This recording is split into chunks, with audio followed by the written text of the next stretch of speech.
We all love to do them, but do we all know exactly how to set up so that we're actually engaging our core?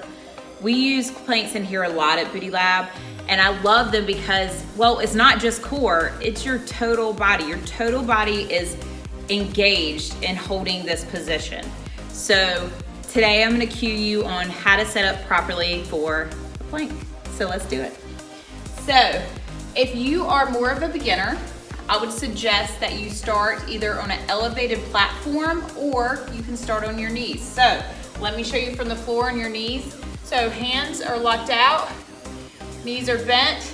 This is the part where people get messed up. This is where people think you're supposed to be. You have to tuck under, squeeze those shoulders back, and really engage that core. We talk about that tuck under when we do a glute bridge or a hip thrust. So that's very important that everything is super active.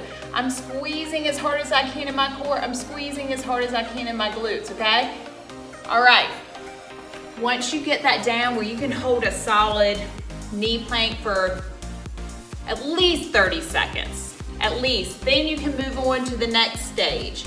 So this one's gonna be on your forearms and your setup is gonna be exactly the same, okay? So when I do this, my elbows are underneath my shoulders and I'm gonna straighten my legs out with them all the way together. So this is just your conventional plank. You can separate your feet if you need a little assistance, but a regular plank has your feet all the way together. Now watch this. I'm gonna tuck under, I'm gonna squeeze my shoulders back, and look, if you could see me, I am shaking right now.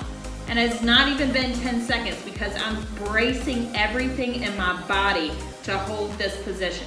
Now, one thing to be mindful of is when you get tired, this starts to happen, and then you start to feel your low back.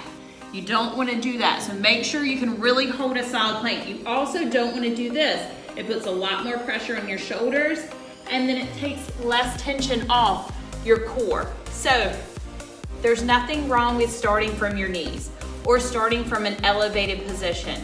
Form is so important. So I encourage you to start with your form first, get a solid foundation, and then start advancing yourself.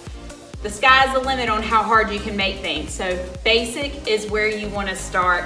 Get the foundation down, and then you can move on to harder things. So good luck.